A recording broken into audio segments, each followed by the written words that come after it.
A super eruption in Yellowstone National Park could change life as we know it.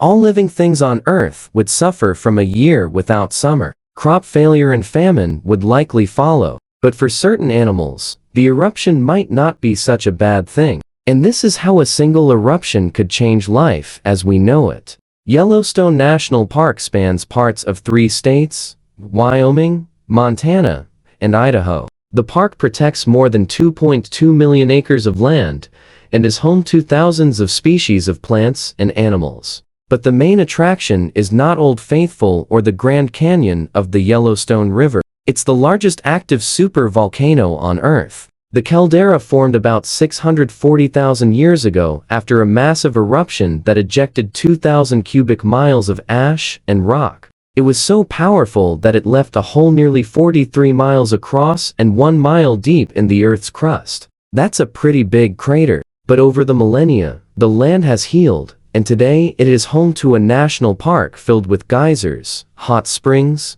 canyons, and wildlife. And it's also home to the most powerful supervolcano on Earth. To date, the world has only experienced 3 super eruptions. Each had a volcanic explosivity index rating of 8 or higher. At Yellowstone, the index has reached 8 twice, and once it reached 1,000 cubic miles, which is the same as 400 billion tons of TNT. So it's safe to say that if it erupted again, it would be really bad. Life as we know it would come to an end. Even if the eruption happened tomorrow, all living things on Earth would suffer greatly. People would need to find somewhere else to live and farm because the entire United States would be covered in thick layers of ash. There would be no food for at least a year. Crops would fail and cattle would die. Within just a few days of the initial blast, people would have to start eating their pets. If they managed to survive that long, there would be no fresh water anywhere.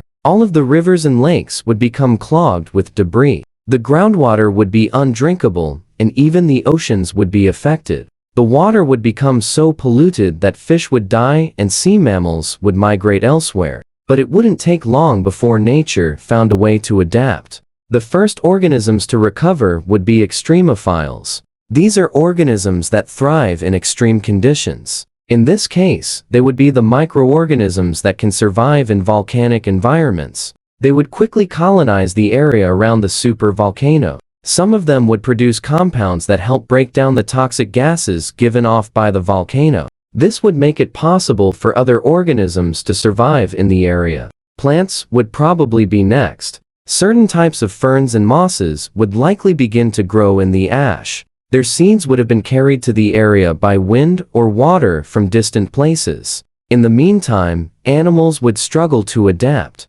Mammals in particular would have a hard time surviving. Most of the large mammals in North America would die out.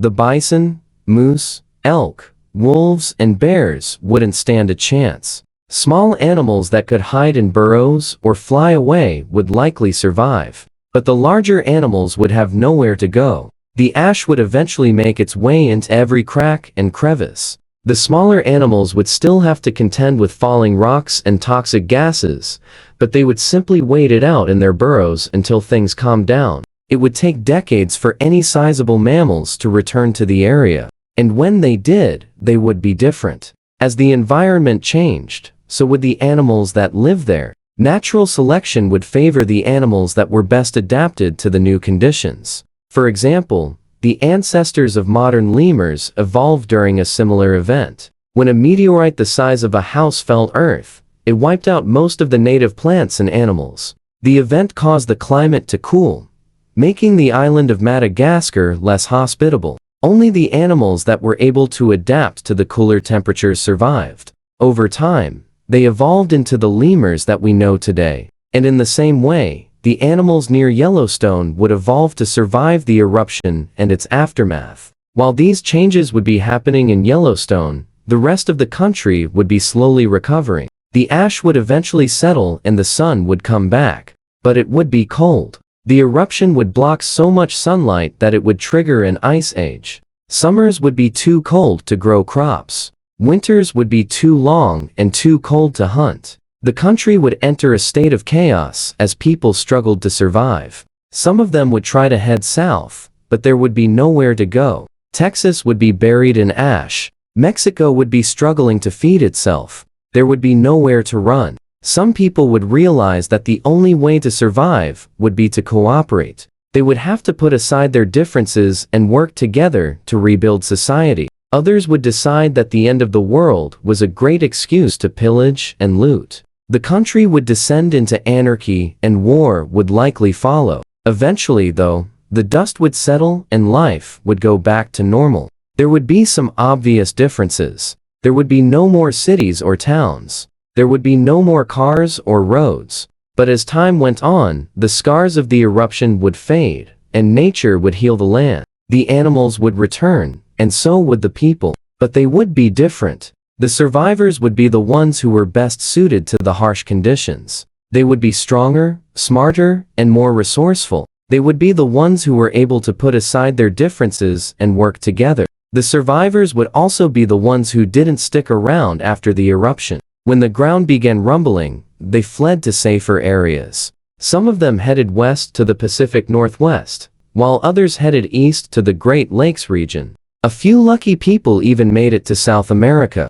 It would take centuries for the survivors to return to Yellowstone, but when they did, they would find a new world. The landscape would be different. The climate would be colder, and the animals would have evolved. But the biggest change would be the people. The survivors would be the ones who were best suited to the harsh conditions. They would be stronger, smarter, and more resourceful. They would be the ones who were able to put aside their differences and work together. They would also be the ones who didn't stick around after the eruption. When the ground began rumbling, they fled to safer areas. Some of them headed west to the Pacific Northwest, while others headed east to the Great Lakes region. A few lucky people even made it to South America. It would take centuries for the survivors to return to Yellowstone, but when they did, they would find a new world. The landscape would be different. The climate would be colder, and the animals would have evolved. But the biggest change would be the people. The survivors would be the ones who were best suited to the harsh conditions.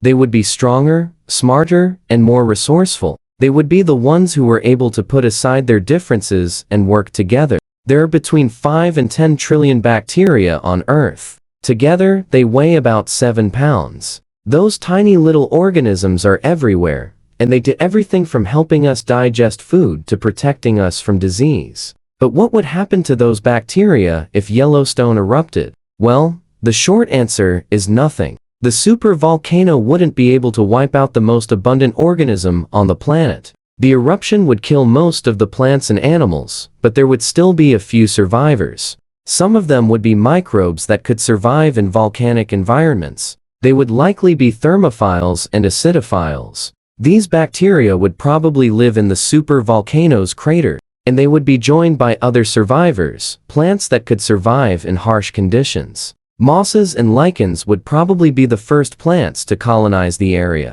They would grow in the thin layer of soil that covered the ash. After the ecosystem stabilized, animals would begin to return. The first ones back would probably be insects and small mammals. They would be followed by larger animals like deer and elk. And when the ecosystem was fully recovered, it would look much different than it does now. There would be fewer species overall, but the ones that were there would be better adapted to the environment. This process is known as ecological succession. It happens after a disturbance wipes out the dominant species. New species then move in and take their place. So if Yellowstone erupted, the ecosystem would eventually recover, but it would take hundreds or even thousands of years.